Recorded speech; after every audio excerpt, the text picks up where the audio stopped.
Price the lord. Maranatha God's Grace Ministries மக்களே, தெய்வ ஜனங்களே, கர்த்தருடைய பெரிதான கிருபையால் நமது வேதாகம பயணம் இனிதை தொடர்கிறது. நாம் இன்று யோனா புத்தகம் முழுவதும் பார்க்க இருக்கிறோம், தியானிக்க இருக்கிறோம். இன்றைய தலைப்பு கர்த்தரின் பேரன்பு நீடிய சாந்தம். இன்றைய தலைப்பு கர்த்தரின் பேரன்பு நீடிய சாந்தம். தீர்க்கதரிசிகள் எல்லாம் பாஸ் த்ரூ பண்ணோம். ஆயினும் நான் புதிய ஏற்பாடு தயார் பண்ணிட்டு இருக்கேன். இப்போ இந்த யோனா தீர்க்கதரிசி ரொம்ப சின்ன புத்தகம், அதனால 2 தாள் தான் இருக்கும், ஒரு 4 அதிகாரம் இருக்கு, அவ்வளவுதான். அதனால ரொம்ப சின்னதாகவும் அதே சமயம் ரொம்பவும் நல்லாவும் இருக்கும். அதனால அந்த யோனா தீர்க்கதரிசி மட்டும் நம்ம உங்களுக்கு ஒரு வீடியோ சொல்லிடுவோம் அப்படின்னு நினைச்சேன். யோனா தீர்க்கதரிசி நூல் சின்னதுனாலும் அந்த கருத்து, அந்த யோனா புத்தகம் வெளிப்படுத்துகிற கருத்து உண்மையிலேயே மிகப்பெரியது, மலை போன்றது. ஏன்னா இருக்கிற தீர்க்கதரிசிகளே எல்லா தீர்க்கதரிசிகளும் பிடிக்கும். எனக்கு எல்லாத்தையோட ரொம்ப பிடிச்சது யோனா தான். அதுதான் இந்த சின்ன பிள்ளை மாதிரி அப்படியே நடந்துக்கிடுவாரு. ஆனாலும் கர்த்தருடைய சந்நிதிக்கு தப்பிச்சு ஓடுனாலும் கர்த்தருடைய பேரன்பு, தயை, இரக்கம், அவருடைய நீடிய சாந்தம் இதெல்லாம் அவருக்கு நல்லாவே தெரிஞ்சிருந்தது. அதையெல்லாம் அவர் நல்லா தெரிஞ்சு வச்ச ஒரு தீர்க்கதரிசியாக இருந்தார். ஏன்னா மனிதர்கள் மீது கர்த்தருடைய பேரன்பும் தயை இரக்கமும் நீடிய சாந்தமும் நம் அறிவுக்கெல்லாம் எட்டாதது என்னும் கருத்தை நமக்கு பாடமாக்கி தரும் ஒரு பாத்திரமாகவே யோனா விளங்குகிறார் என்றால் அது மிக இல்லை. அப்பேற்பட்ட நல்ல யோனா, அது ரொம்ப பிடிக்கும். அதனால அந்த யோனா புத்தகத்தை மட்டுமாவது நம்ம ஒரு வீடியோவா போட்டுருவோம், தீர்க்கதரிசிகள் எல்லாரும் சார்வோம் அப்படின்னு முடிவு பண்ணனால தீர்க்கதரிசி யோனா புத்தகத்தை வீடியோவா போடுறேன். தலைப்பு ஏற்கனவே சொல்லிட்டேன். தலைப்பு யோனா கர்த்தரின் பேரன்பு நீடிய சாந்தம். சரியா? எல்லாரும் நல்லா இருக்கீங்களா? கிறிஸ்து இயேசுக்கள் அனைவரும் நலமாக வாழ்வீர்கள் என நம்புகிறேன். அதற்காக தேவனை ஸ்துதிக்கிறேன். தொடர்ந்து உங்கள் அனைவருக்காகவும் ஜெபிக்கிறேன். முதலில் நாம் தேவனை ஆராதிப்போம். தேவாதி தேவனையும் ஸ்துதிக்கிறோம், ராஜாதி ராஜனையும் ஸ்துதிக்கிறோம், கர்த்தாதி கர்த்தரையும் ஸ்துதிக்கிறோம். பிதாவாகிய தேவனையும் ஆராதிக்கிறோம், சுதனாகிய தேவனையும் ஆராதிக்கிறோம், தூய ஆவியாகிய தேவனையும் ஆராதிக்கிறோம். ஆபிரகாமின் தேவனையும் ஸ்தோத்திரம், ஈசாக்கின் தேவனையும் ஸ்தோத்திரம், யாக்கோபின் தேவனையும் ஸ்தோத்திரம், என் தேவனையும் ஸ்தோத்திரம், எம் ஜீவனே உமக்கு ஸ்தோத்திரம். சுபம். அன்புள்ள ஆண்டவரே,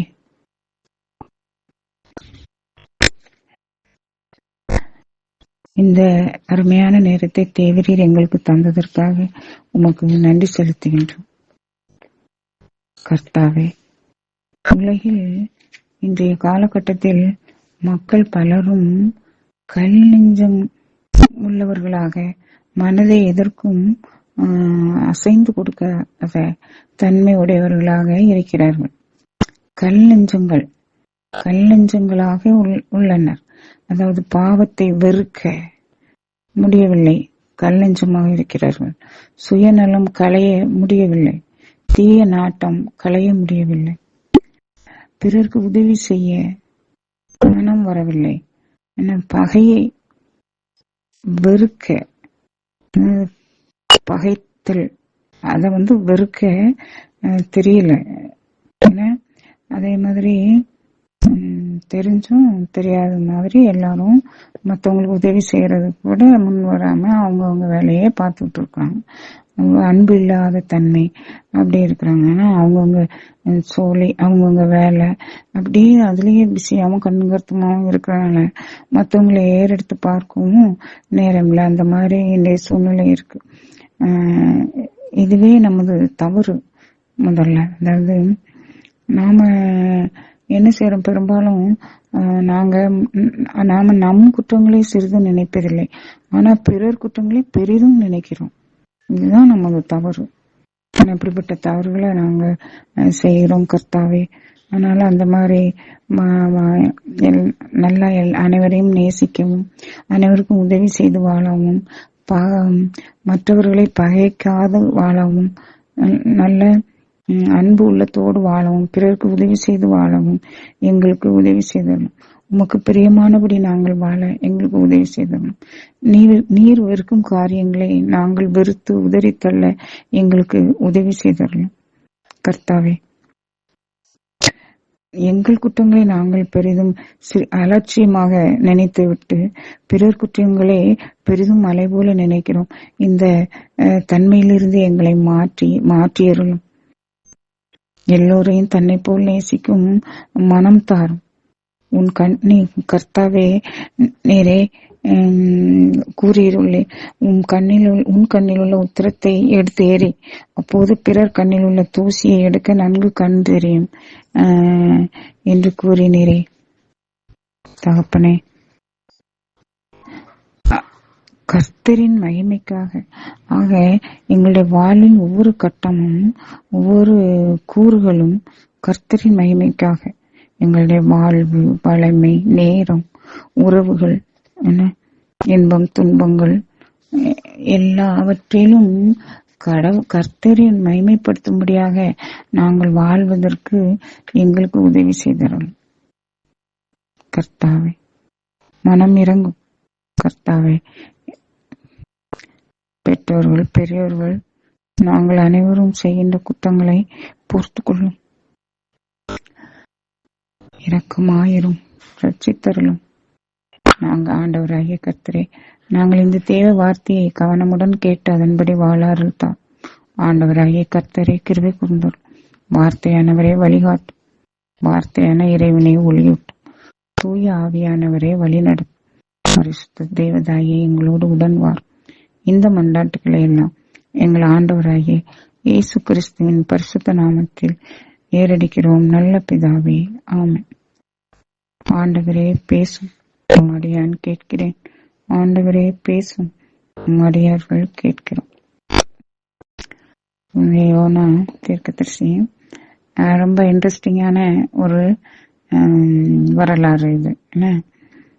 இப்ப யோனா என்ன பண்றாருன்னா, அதாவது யோனா நூலை பற்றிய முன்னுரையே நமக்கு நல்லா இருக்கு. அந்த முன்னுரையில அந்த ஒரு பகுதியை வாசிக்கிறேன். அதாவது கடவுளின் கருணைக்கு அளவும் இல்லை, எல்லையும் இல்லை. கனிவு காட்டுவதில் நல்லார் பொல்லார் என்று அவர் வேற்றுமை பாராட்டுவதும் இல்லை.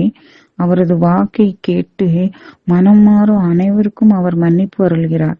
அடித்தலை விட அனைத்திலே அவரது இயல்பாகும். பாவிகளின் அழிவை அல்ல, அவர்களது மனமாற்றத்தையே அவர் விரும்புகின்றார் என்ற கருத்தை இந்த நூல் நமக்கு விளக்கி தருது அப்படின்னு முன்னுரையில குறிப்பிடப்பட்டிருக்கு.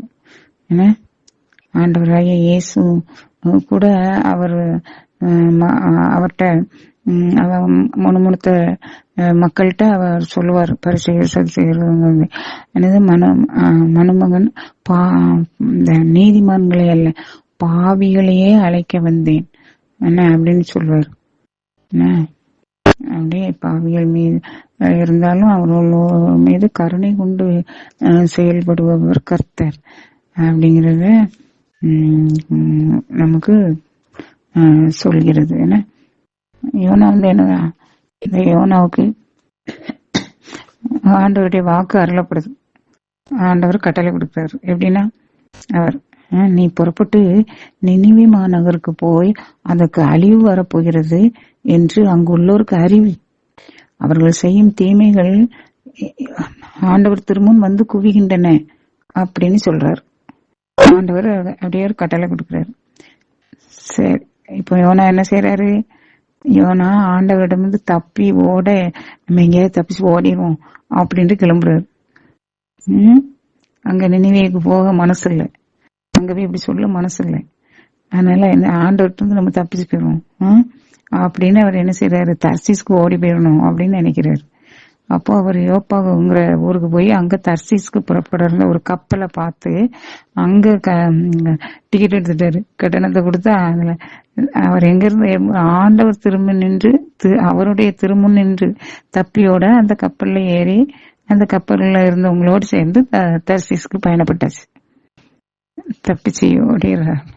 கர்த்தருடைய சமூகத்திற்கு பயந்து எங்கேயாவது மறைகிறதுக்கு இடம் உண்டா உலகத்துல?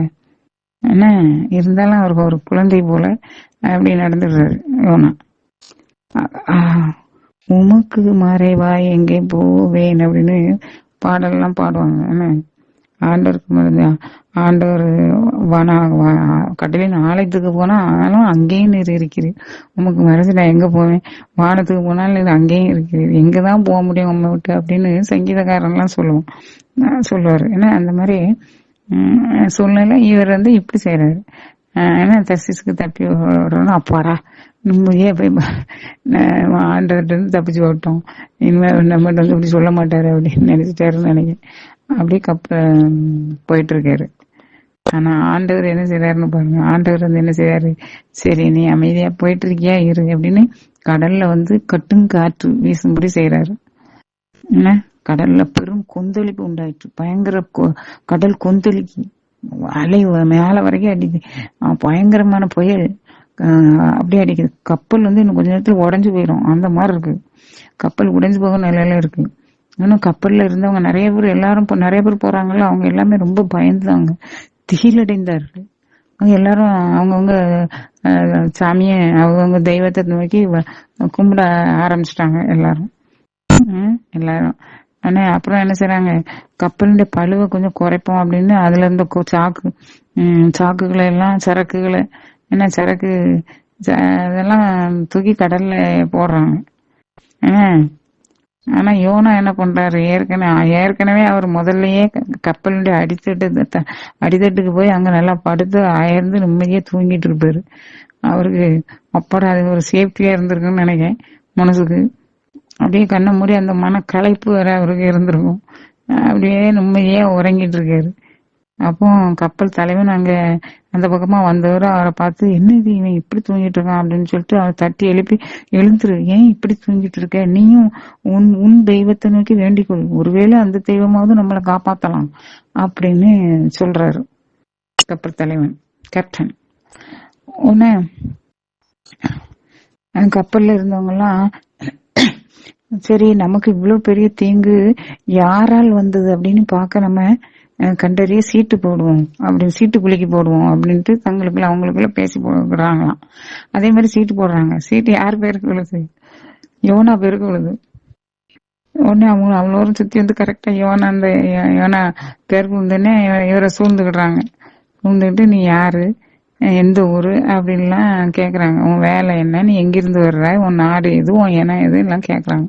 அதுக்கு அவர் சொல்றாரு, நான் ஒரு எபிரேயன், இஸ்ரவேல் இனத்தை சேர்ந்தவன், என நீரையும் நிலத்தையும் படைத்த விண்ணக கடவுளாகி ஆண்டவரை வழிபடுபவன் அப்படின்னு பதில் சொல்றாரு. ஐயோ இதை கேட்டனே அவங்களுக்கு எல்லாம் இன்னும் பயமா இருக்கு. அவர் சொல்றாரு, நான் அந்த ஆண்டவர்கிட்ட இருந்து தப்பி ஓடி வந்தேன் அப்படின்னு சொல்றாரு. ஆண்டவர்கிட்ட இருந்து தப்பி ஓடி வந்தேன் அப்படின்னு சொல்றாரு. ஆனா அவங்க எல்லாம் இன்னும் ரொம்ப பயப்பட்டு, நீ ஏன் இப்படி செஞ்சா அப்படின்னு கேட்காங்க. கேட்டுட்டு கடல்ல கொந்தளிப்பு இன்னும் அதிகமாயிட்டு இருக்கு. அதனால அவங்க என்ன பண்ணான்னு அவங்களுக்கு தெரியல. அப்போ அவங்க சொல்றாங்க யோனாக்கிட்ட, சரி கடல் நீதான் காரணம் அப்படின்னு நீயே சொல்ற, அப்போ கடல் கொந்தளிப்பு அடங்கணும்னா நாங்க என்ன பண்ணணும், நாங்க உனக்கு என்ன செய்யணும் அப்படின்னு கேக்குறாங்க. அதுக்கு யோனா சொல்லிடுறாரு, என்னை தூக்கி கடல்ல போடுங்க, அப்படியே அமர்ந்துரும் கடல்ல அப்படின்னு சொல்லுவாரு. அது ஆனா அதுக்கு அப்போ அவங்களும் சரின்ட்டு, அப்ப என்ன நீங்க போடுங்க, நீங்க பொழைச்சுக்கிடுவீங்க, அந்த கடும் புயல் என்னால் தான் உண்டாயிட்டுன்னு எனக்கு தெரியும் அப்படின்னு சொல்றாரு. எப்படி நல்லா தெரிஞ்சே இருக்காரு. ஆனா ஆனா ஆனா அவங்க என்ன செய்றாங்க, கரையை சேர இன்னும் கஷ்டப்பட்டு நம்ம எப்படியாவது கரைக்கு போயிடணும் அப்படின்னு மிகுந்த வலிமையோட தண்டு வலிக்காங்களாம். ஆனாலும் ஒன்னும் இயலல. இன்னும் கடல் கொந்தளிப்பு இன்னும் மீதியாயிட்டு இருக்கு. ரொம்ப டேஞ்சர் கண்டிஷன் ஆயிட்டு. அப்போ அவங்க அதை கண்டு ஆண்டவரை நோக்கி மன்றாடுறாங்க. ஆண்டவரே, இந்த மனிதனுடைய உயிர் இவரை தூக்கி கடல்ல போட போறோம், அவர் சொல்றபடிதான். ஆனா அவர் உயிரும் பொருட்டு எங்களை தண்டிச்சிடாதீங்க, இவருடைய ரத்த பலியை எங்கிட்ட வாங்கிடாதையும், தயவுசெய்து எங்களை மன்னிச்சிடுங்க ஆண்டவரேன்னு ஆண்டவர்கிட்ட மன்னிப்பு கேட்காங்க. நீரே இதையும் அவங்க புரிஞ்சு பேசுறாங்க, மண்டாடுறாங்க பாருங்க. எங்கள் மேல பழி சுமத்தாதையும் ஆண்டவரே, ஏனெனில் ஆண்டவராகி நீரே உமது திருவுளத்திற்கேற்ப இவ்வாறு செய்கிறீர் அப்படின்னு சொல்லி மண்டாடுறாங்க. அதுக்கப்புறம் அவர்கள் ஆண்டவருக்கு பலி செலுத்தினாங்க. செலுத்திட்டு பொருத்தனைகளும் செலுத்தி கொண்டார்களாம். அப்புறம் அதாவது எப்போ இவ்வாறு செய்யறதுன்னு சொல்லி மண்டாடுறாங்களா, மண்டாடிட்டு அவர்கள் என்ன செய்ய, யோனாவை தூக்கி கடல்ல எறிந்தாங்க. யோனாவை அப்படியே தூக்கி கடல்ல பொத்துன்னு போட்டாச்சு. உடனே என்ன செஞ்சிருது, உடனே கடல் கொந்தளிப்பு அமைந்தது. கடல் கொந்தளிப்பு தணிஞ்சிட்டு கடல் அமைதியாயிட்டு. அதை கண்டு ஆண்டவர்கள் அந்த மனுஷங்களும் ஆண்டவருக்கு ரொம்பவும் பயப்பட்டாங்க. உடனே ஆண்டவருக்கு பலி செலுத்தினாங்க. அதுக்கப்புறம் தான் ஆண்டவருக்கு பலியும் செலுத்தி பொருத்தனைகளும் செய்துட்டாங்களாம். இந்த சூழ்நிலையில ஆண்டவர் ஏற்கனவே ஒரு மீனுக்கு கட்டளை கொடுத்திருந்தாரு. இந்த ஆண்டவர் ஏற்பாடு செய்திருந்தபடியே ஒரு பெரிய மீன் யோனாவை விழுங்கிட்டு, யோனா 3 நாள் அல்லும் பகலும் அந்த மீன் வயிற்றில் இருந்தார் அப்படின்னு சொல்லியிருக்கு. யோனாவின் மன்றாட்டு. அந்த மீன் வயிற்றுல என்ன செய்யறாரு, நம்ம மீன் விழுங்கிட்டுனா நம்ம கிடந்து என்ன செஞ்சிருப்போம், ஆண்டவர் போட்டு ஏசிட்டு இருக்கோம் அப்படிதானே. ஆனா அவர் யோனா உள்ள இருந்து ஆண்டவரை புகழ்றாரு, என்னை காப்பாத்தினீரே அப்படின்ட்டு. இந்த அதாவது வெள்ளப்பெருக்கு மூச்சு திணறிட்டு இருக்கும்போது இது மீனுக்குள்ள வந்த பிறகு இவருக்கு பரவாயில்லாம இருந்திருக்கும்னு நினைக்கிறேன். அதனால ஒரு பேப்பர்ல ஒரு தடவை ஒரு செய்தி வாசித்தேன். 2 நாள் ஒரு பெரிய மீன் வயிற்றுல இருந்துட்டு அது வெளியே வந்தாரு, புலசி நல்லா இருக்காரு அப்படின்ட்டு. நிறைய பேருக்கு இதுல டவுட் எல்லாம் வந்தது. ஒரு சிலர் டவுட் கேட்பாங்க. ஆனா அப்படி உண்மையிலேயே ஒரு செய்தி யூடியூப்ல ஒரு தடவை செய்தி வந்தது. அப்படி அது ஒழுங்கிட்டு 1 நாளோ 2 நாளோ, அது எத்தனை நாளோ 3 நாளோ தெரியல, அது வயிற்றுல வச்சுட்டு 2 நாள் கழிச்சு வெளியே கொண்டு கக்கிட்டு அவர் நல்லதான் இருக்காரு, ஒன்றும் பிரச்சனை இல்லை அப்படின்ட்டு வந்தது ஒரு செய்தி. இப்ப யோனா என்ன மன்றாடுறாரு, கடவுள்கிட்ட என்ன பேசுறாருன்னு பாருங்க. யோனா அழகா ஜெபம் பண்ணுவாரு, ஜெயிப்பாரு. அந்த ஜெபத்தை நானும் உங்களுக்கு கொஞ்சம் சொல்றேன். யோனா அந்த மீன் வயிற்றுல இருந்தவாறே தம் கடவுளாகி ஆண்டவரிடம் மன்றாடினார்னு சொல்லியிருக்கு. அதாவது மன்றாட்டம் இல்லாம ஒரு புகழ் பாடலாவே இருக்கும். ஆண்டவரே, எனக்கு இக்கட்டு வந்த வேளையில் நான் உம்மை நோக்கி மன்றாடினேன், நீர் என் மன்றாட்டுக்கு செவிசாய்த்து. பாதாளத்தின் நடுவில் இருந்து உம்மை நோக்கி கதறினேன். என்ன கடல்ல என் கூக்குரலுக்கு நீர் செவி கொடுத்தீர். நடுக்கடலின் ஆழத்திற்குள் என்னை தள்ளினீர். தண்ணீர் பெருக்கு என்னை சூழ்ந்து கொண்டது. நீர் அனுப்பிய அலை திரை எல்லாம் என் மீது புரண்டு கடந்து சென்றன. அப்பொழுது நான் உமது முன்னிலையிலிருந்து புறம்பே தள்ளப்பட்டேன். இனி எவ்வாறு உமது கோவிலை பார்க்க போகிறேன் என்று சொல்லிக் கொண்டேன். மூச்சு திணறும்படி தண்ணீர் என்னை அழைத்திற்று. ஆழ்கடல் என்னை சூழ்ந்தது. கடற்பாசி என் தலையை சுற்றி கொண்டது. அலைகள் புதைந்துள்ள ஆழம் வரை நான் கீழ் உலகிற்கு இறங்கினேன். அங்கேயே என்னை எரித்து வைக்கும்படி அதன் தாழ்பால்கள் அடைத்து கொண்டன. ஆனால் என் கடவுளாகிய ஆண்டவரே, நீர் அந்த குழியிலிருந்து என்னை உயிரோடு மீட்டீர். என் உயிர் ஊசலாடி கொண்டிருந்த போது ஆண்டவரே, உம்மை நினைத்து வேண்டுதல் செய்தேன். உம்மை நோக்கி நான் எழுப்பிய மன்றாட்டு உமது கோவிலை வந்தடைந்தது. பயனற்ற சிலைகளை வணங்குகிறவர்கள் உம்மிடம் கொண்டிருந்த பற்றினை கைவிட்டார்கள். ஆனால் நான் உம்மை புகழ்ந்து பாடி உமக்கு நன்றி பலி செலுத்துவேன். நான் செய்த பொருத்தனைகளை நிறைவேற்றுவேன். மீட்பு அளிப்பவர் ஆண்டவரே என்று வேண்டிக் கொண்டார். ஏன்னா இது ஒரு புகழ் பாடல் போலவே இருக்கு இல்லையா? அப்படியே ஆண்டவர்கிட்ட என்ன செய்யறாரு, ஆண்டவரை புகழ்ந்து பாடுறாரு. நான் அப்படி நேர்ச்சி பண்ணிக்கிட்டேன். அந்த கடல் ஆழத்தில் போகும்போது ஆண்டவர் எப்படிலாம் நேர்ச்சி பண்ணியிருப்பாரு அவர் மனசு, என்ன காப்பாற்றும் அப்படி பண்ணேன். அதனால நான் என் பொருத்தனைகளை செலுத்துவேன் அப்படின்லாம் சொல்றாரு. இப்போ ஆண்டவர் இப்ப என்ன பண்றாரு, அந்த மீனுக்கு கட்டளையிட ஆண்டவர் கட்டளையிட ரொம்ப இடுறாரு. மீண்டும் ஆண்டவர் கட்டளையிட்டோன்னு அந்த மீன் என்ன செய்யுது? யோனாவை கரையிலே கக்கியது. கரையில அவரை கக்கிட்டு. இப்ப என்ன நடக்குமா? 2ஆம் முறையாக யோனாவுக்கு ஆண்டவரின் வாக்கு. ஆண்டவர் 2ஆம் முறையும் இப்ப சொல்றாரு திரும்ப. இப்ப அவர் மனசு தயாராயிட்டு என்ன இனிமே ஓடுவாரா? அதனால 2ஆம் முறை அவரு இப்ப யோனா தயார் நிலையில இருக்காரு. உடலும் உள்ளமும் தயார் நிலையில இருக்காரு. அதுக்கு கர்த்தருக்கு புரியுது. அதனால ஆண்டவர் வாக்கு 2ஆம் முறையாக அவருக்கு அருளப்படுது. என்ன சொல்றாரு ஆண்டவர்? நீ புறப்பட்டு நினிவே மாநகருக்கு போய் நான் உன்னிடம் சொல்லும் செய்தியை அங்குள்ளோருக்கு அறிவி என்றார் அப்படின்னு சொல்லி அனுப்புறாரு. அப்படியே யோனா புறப்பட்டு போறாரு. மூச்சு கட்டாம புறப்பட்டு போய் ஆண்டவரது கட்டளைப்படி நினிவேக்கு போறாரு. நினிவே ஒரு பெரிய மாநகர், பெரிய ஊர். அதை கடக்க 3 நாள் ஆகுமா. யோனா நகருக்குள்ள 1 நாள் முழுசும் நடந்து அந்த இடத்துல நின்றுட்டு சொல்றாரு. ஏறக்குறைய மத்திய பகுதி. இன்னும் 40 நாளில் நினிவே வீழ்த்தப்படும் அப்படின்னு, அழிக்கப்படும் அப்படின்னு அவர் அறிவிக்கிறார். இதுல ஒரு முக்கியமான விஷயம் பாருங்க.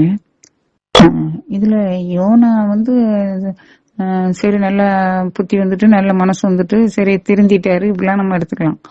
அதுக்கு போறாரு அப்படின்னு. ஆனா ஆண்டவரை பாருங்க, இவன் ஒரு தடவை இப்படி பண்ணா இனிமே இந்த வேலையை இனிமேட்டு கொடுக்க கூடாது அப்படின்னு தானே நினைப்போம் நம்ம எல்லாம். ஆண்டவர் என்ன பண்றாரு? அவரு யாரையுமே டக்குன்னு வெறுக்கிறதும் கிடையாது, முறிக்கிறதும் கிடையாது. என்ன கர்த்தர் அழகா திரும்பவும் என் பையன் நல்லா பக்குவப்பட்டான் அப்படின்ட்டு திரும்பவும் அழகா இங்கப்பா இதே மாதிரி போய் சொல்லிட்டு வா நினைவேக்கு போயின்னு அழகா சொல்லி அனுப்புறாரு. அவரும் நடந்தாரு போறாரு சொல்றதுக்கு. அப்போ நினிவே நகர மக்கள் இவர் அந்த நகரத்துல மத்தியில நின்றுட்டு சத்தமா அவர் தீர்க்க தரிசனமா இதை சொல்றாரா, நீ இன்னும் 40 நாள்ல நினிவே வீழ்த்தப்படுவோம் அப்படின்ட்டு. அப்போ நினிவே நகர மக்கள் கடவுளுடைய இந்த செய்தியை நம்பி எல்லாரும் என்ன செஞ்சாங்களாம்? நோன்பு இருக்கணும் அப்படின்னு முடிவு செஞ்சாங்களாம். எல்லாரும் முதியோர், பெரியோர், சிறியோர் அனைவரும் சாக்குடை உடுத்திக்கிட்டாங்களாம். ஏன்னா இஸ்ரேல் மக்கள்லாம் அப்படிதான் செய்வாங்க. சாக்குடை எடுத்துக்கிடுவாங்க, நோன்பு இருப்பாங்க, ஏதாவது வேண்டுதலுக்கு. அதெல்லாம் இவங்களுக்கு தெரிஞ்சிருக்கு இவங்களுக்கும். அதனால அப்படி செய்யணும். அப்போ நம்ம கடவுள் நம்மளை மன்னிப்பாரு அப்படின்னு நினைக்கிறாங்க. அப்படி சாக்குடை உடுத்துக்கொண்டு சாம்பல் மீது உட்கார்ந்தாரு.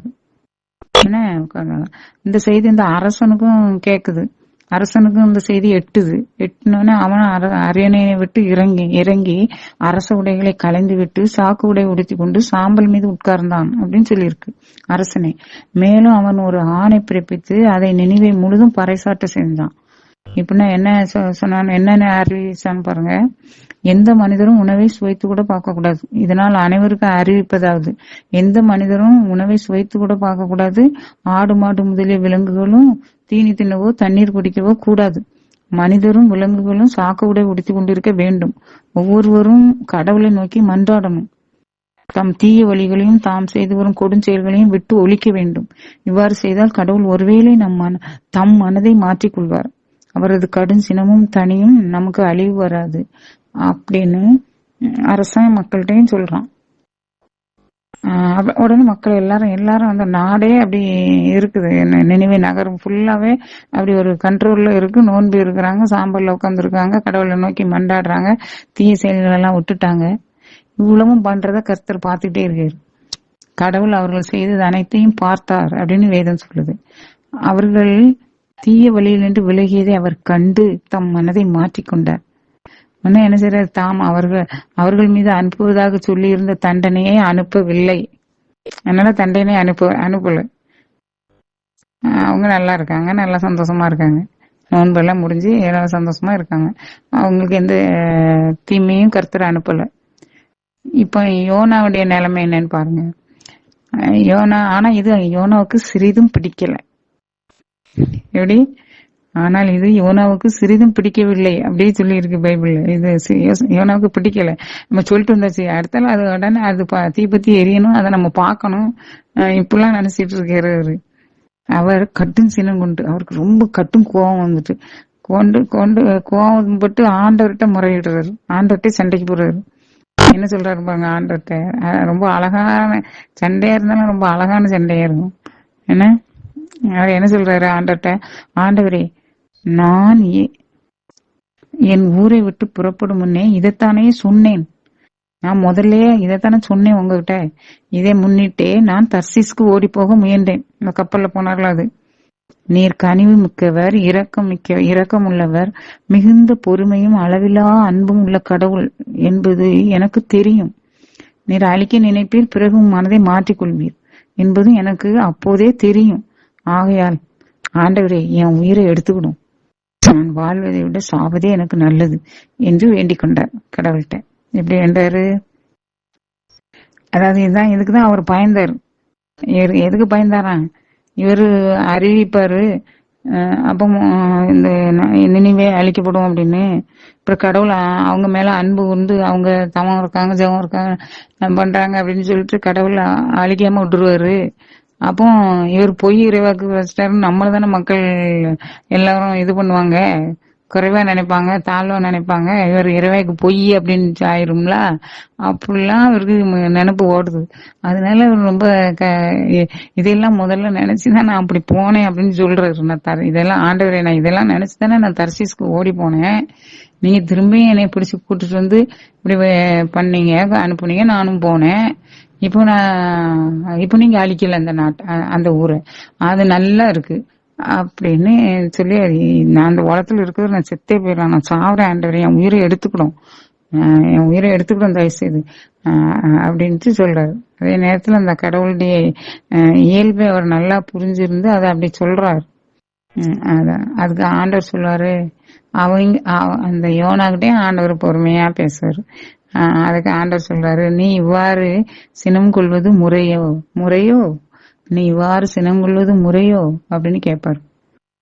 நீ இவ்வாறு சினம் கொள்வது முறையா அப்படின்னு என்று கேட்டா, யோனாவோ அவர் பாட்டு ஆமா முறைதான் நினைச்சுக்கிட்டு அவர் பாட்டுக்கு போறாரு. நகரை விட்டு வெளியேறாரு. அந்த நகரத்தை விட்டு இல்லை, இன்னும் கொஞ்சம் மனசுல அவருக்கு நினைப்பு இருக்கு, ஒரு வேலை அழிச்சாலும் அழிப்பாரு, நகரை விட்டு நம்ம வெளியே போயிருவோம் அப்படின்ட்டு அவளை வெளியேறினாரு. அந்த நகருக்கு கிழக்கே போய் உட்கார்ந்துக்கிட்டாரு ரொம்ப தூரத்துல. அப்புறம் அங்க போய் அவருக்குன்னு ஒரு பந்தலை அங்கே அமைச்சுக்கிட்டாரு. அந்த பந்தலுக்கு மேலே ஏறி உட்கார்ந்துக்கிட்டாரு.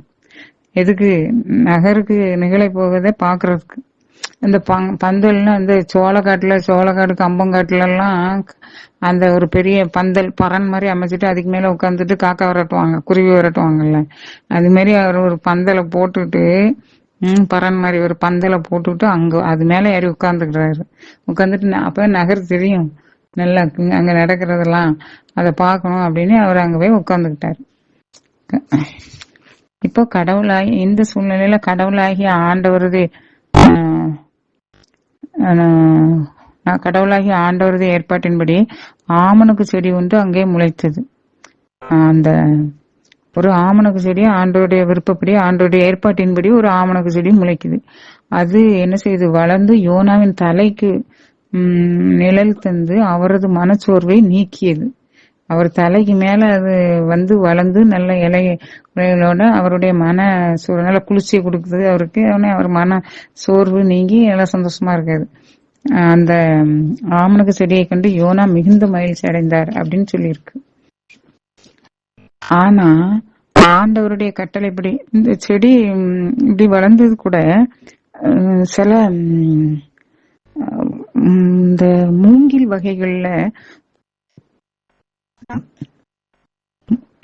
வகைகள்ல ஒரு சில வகைகள் ஒரு நாளைக்கு எத்தனையோ அடி வளருமா அப்படின்னு சொல்லியிருந்து. அடிகள் ஒரு நாளைக்கு பல அடிகள் வரைக்கும் வளரும் ஒரு சில வகை மூங்கில்கள் அப்படின்னு செய்தியில நான் படிச்சேன். அப்படி இது ஒரு வகை ஆமணக்கு போல இருக்கு, அது அப்படி வளர்ந்துருக்கு. இந்த சூழ்நிலையில இந்த லில்லி பூ பாருங்க, சில லில்லி பூ ஒரே நாளையில அதுல அது கிழங்கு மட்டும் உள்ள இருக்கும் பூமிக்குள்ள, அந்த இடம் காய்ச்சவே இருக்கும்.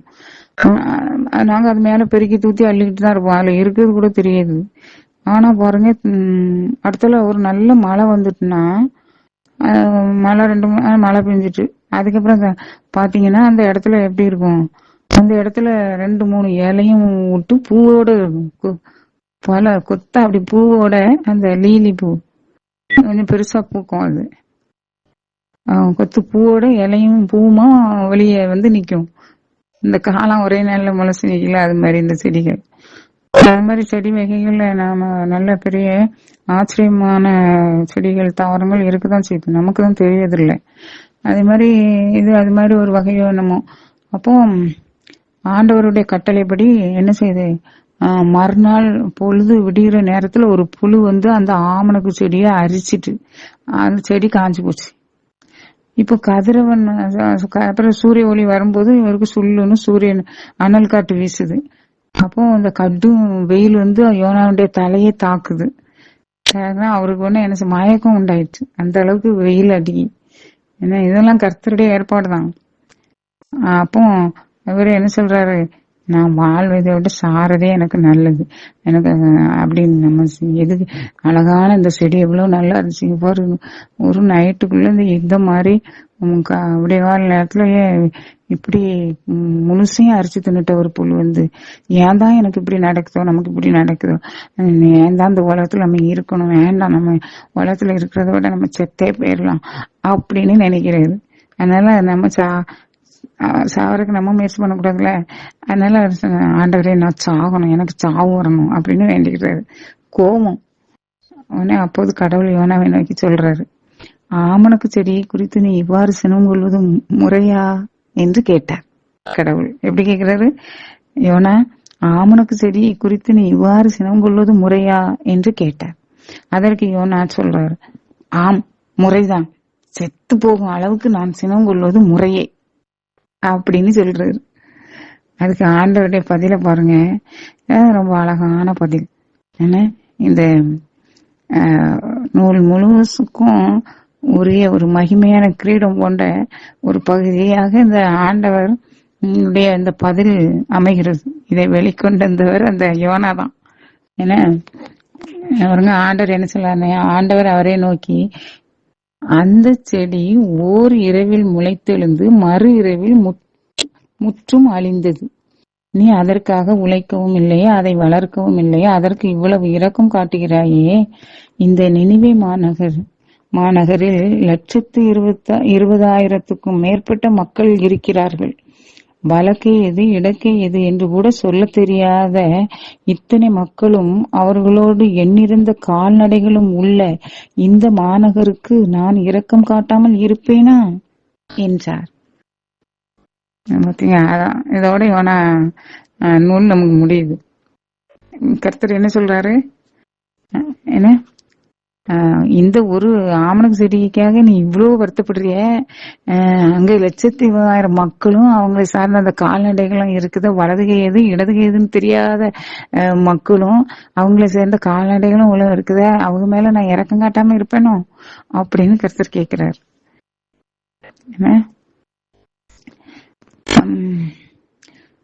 அதாவது 1000 பக்கங்கள் கொண்ட ஒரு பிரசங்கத்தை இந்த யோனாவின் அழைப்பு என்ன நமக்கு சொல்லித்தருது. 1000 பக்கங்கள் கொண்ட பிரசங்கம், பெரிய ஒரு பிரசங்கத்தை விட சிறப்பாக இந்த யோனாவின் அழைப்பு நமக்கு கர்த்தரை, அவருடைய கிருபையை, அவருடைய இரக்கத்தை, கர்த்தருடைய இயற்கை, அதாவது நேச்சர், கர்த்தருடைய நேச்சர், இயல்பை நமக்கு சொல்லித்தருது. பெரிய பிரசங்கம் போல இந்த சிறிய ஒரு நிகழ்ச்சிகளை அந்த அளவுக்கு அழகாக யோனாவுடைய இந்த அழைப்பு நமக்கு தெரியப்படுத்துது, கர்த்தருடைய அன்பை விவரிக்குது. அவ்வளவுதான், யோனா முடிஞ்சது. ஜபம். கடவுளுக்கு ஏற்ற பலி நொறுங்கிய நெஞ்சமே. கடவுளே, நொறுங்கிய குற்றமுணர்ந்த உள்ளத்தை நீர் அவமதிப்பதில்லை. கடவுளுக்கு ஏற்ற பலி நொறுங்கிய நெஞ்சமே. கடவுளே, நொறுங்கிய குற்றமுணர்ந்த உள்ளத்தை நீர் அவமதிப்பதில்லை. சங்கீதம் 51:17. அன்புள்ள ஆண்டவரே, இவ்வளவு நேரம் தேவரீர் எங்களோடு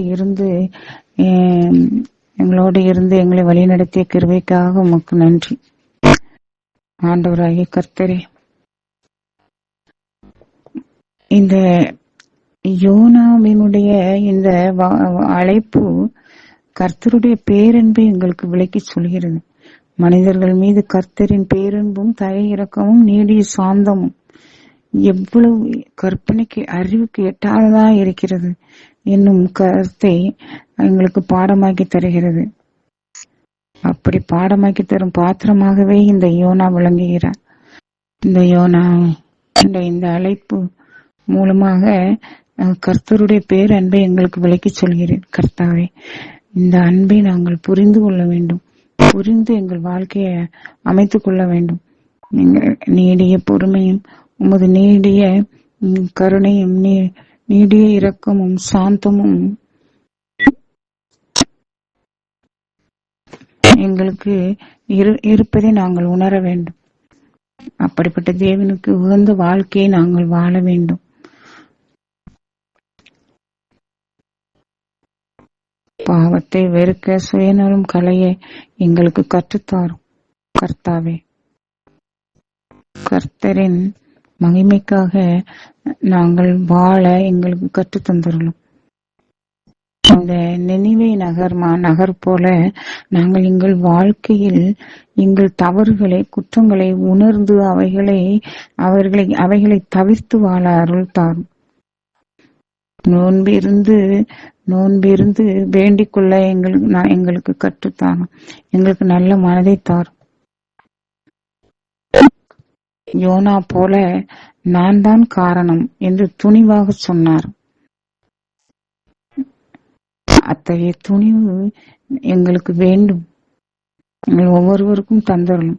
அவரவர் குற்றங்களை ஏற்றுக்கொள்ளும் மனப்பக்குவத்தை எங்கள் ஒவ்வொருவருக்கும் தந்தரலும். மீனின் வயிற்றில் இருந்த போதும் அவர் கர்த்தரை மகிமைப்படுத்தி கர்த்தரை போற்றி புகழ்ந்து அவருக்கு பொருத்தனைகளை செலுத்துவதாக வேண்டிக் கொள்கின்றார். அத்தகைய நல்ல மனதை எங்களுக்கு தந்தரும்.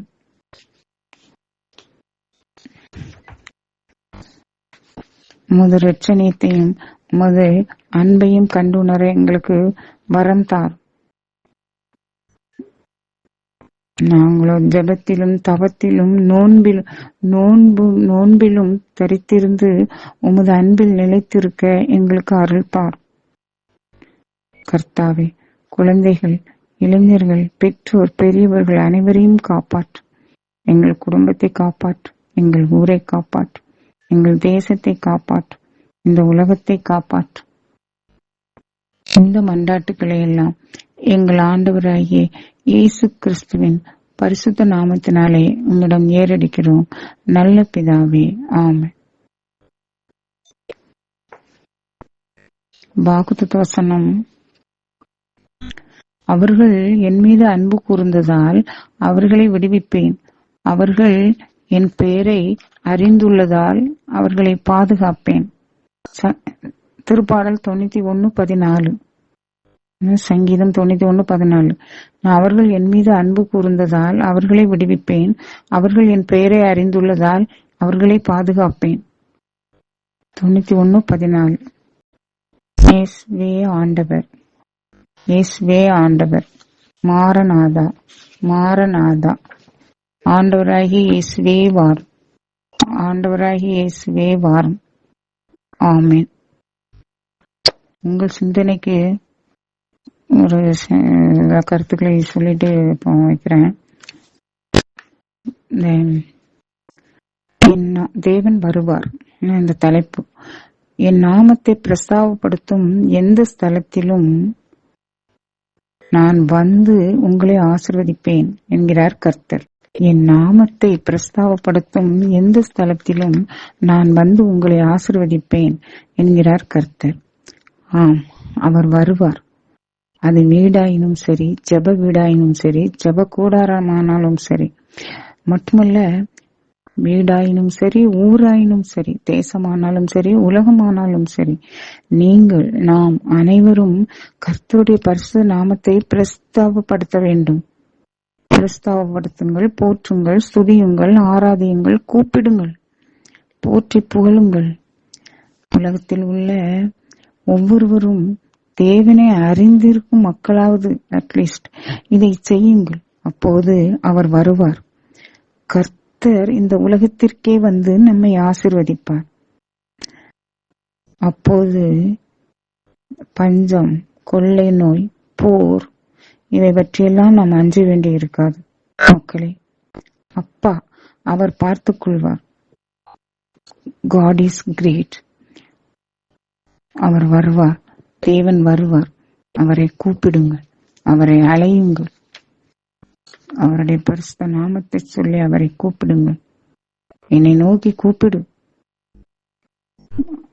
நான் உன்னை விடுவிப்பேன், நீ என்னை மகிமைப்படுத்துவாய் அப்படின்னு சொல்லியிருக்காருல்ல ஏசப்பா. அதனால அவரை நோக்கி நாம கூப்பிடணும், அவருடைய நாமத்தை மகிமைப்படுத்தணும். எதுவுமே தெரியாம அப்படியே நம்ம வாழக்கூடாது. அடுத்து இன்னொரு சின்ன கருத்து, சின்னது அப்படின்னு. ஏசப்பா, உலகம் உங்களுக்கு முன்னாடி ரொம்ப சின்னது. அதாவது இன்னைக்கு இன்றைய உலகில் மேலும் இன்று போக்குவரத்து, ஊடக வளர்ச்சி, தொழில்நுட்ப வளர்ச்சியினால் மிகவும் சுருங்கித்தான் போய்விட்டது இந்த உலகம். என்ன, இன்னைக்கு போக்குவரத்து வசதி, ஊடக வளர்ச்சி, தொழில்நுட்ப வளர்ச்சியினால் இந்த உலகம் மிகவும் சுருங்கி போய்விட்டது, மிகவும் சுருங்கித்தான் போய்விட்டது. ஆனா கர்த்தாவே, ஆனால் அதன் தீமைகளோ, தீய எண்ணங்களும் சுய நலங்களும் எவ்வளவாய் பெருகி போய்விட்டன. தேவனே, உமது சினத்தை அவை தூண்டி எழுப்பத்தான் செய்கின்றன, உண்மை. ஆயினும் கர்த்தாவே, இவர்கள் அறியா பிள்ளைகள் இந்த டெக்னாலஜி உலகத்தில் சிக்கி தவிக்கிறார்கள், பாவம். அதனால் உம் மக்களை பொறுத்து கொள்ளும்.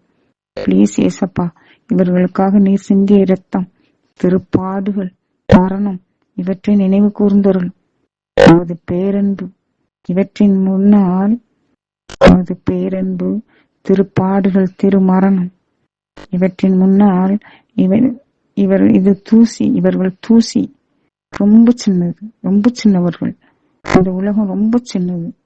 ஏசப்பா, God, you are great and only you are great. எனவே பொறுத்து கொள்ளுங்கள், நல்ல புத்தியை கொடுங்கள் கர்த்தாவே. எல்லா மக்களுக்கும் நல்ல பக்தியை கொடுங்க, நல்ல புத்தியை கொடுங்க ஏசப்பா. தெய்வ பக்தியை கொடுங்க, தெய்வ உணர்வையும், தெய்வ பக்தியையும், தெய்வ பயத்தையும் கொடுத்தரணும்.